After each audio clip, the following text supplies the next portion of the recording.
enough to trust you. We just met and I just fucked you. But I do know one thing, no. Bitches they come, they go.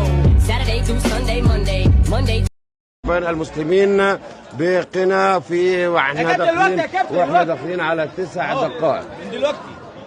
داخلين على 9 دقائق. الصوت اللي جنبي ده مش صوتي انا على فكره، ده صوت احد الساده المتواجدين في المقصوره الرئيسيه.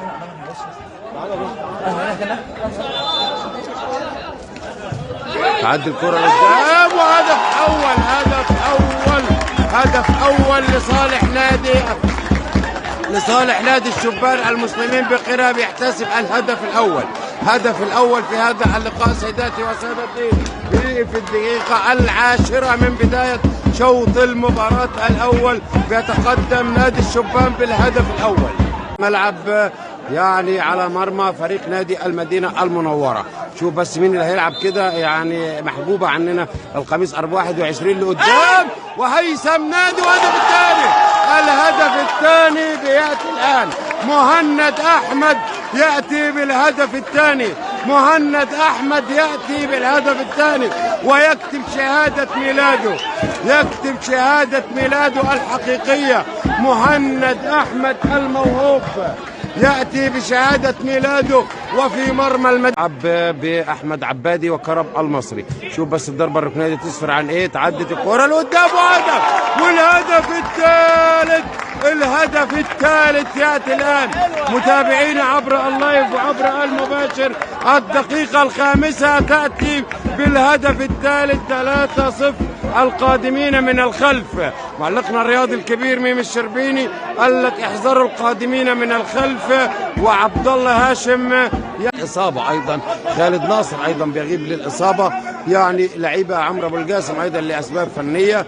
يعني دي كانت يعني بعض الغيابات عن فريق نادي عن الفريق. سند الكرة الناحية الثانية.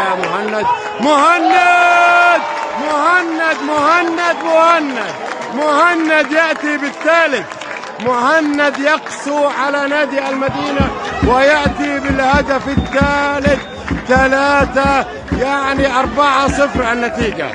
مهند يأتي بالهدف الثالث. النجم الكبير يغيب ويحضر في اللقاء. مهند أحمد ويأتي بالهدف الثالث. أول هاتريك في المجموعة.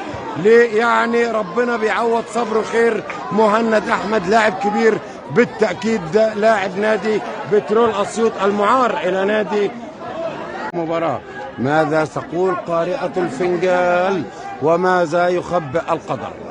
يعني سند الكرة لقدام الناحية الثانية عند القميص رقم 21، القميص 23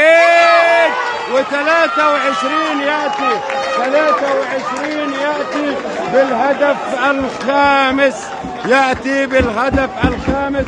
القميص رقم 23 مصطفى عبد العاطي أوتاكا يأتي بالهدف الثالث. أبناء الأقصر يقسون على نادي المدينة، وأبناء المدينة المنورة يقسون عليها. مصطفى عبد العاطي أوتاكا صاحب هدف، يعني من أصحاب الصعود مع نادي أسوان الرياضي. الحمد لله على السلامة يا مصطفى بعد العودة المظفرة بالتأكيد من الرباط الصليبي. ولكن لازم أكد شابوه لهذا الرجل في الكادر اللي قدامي.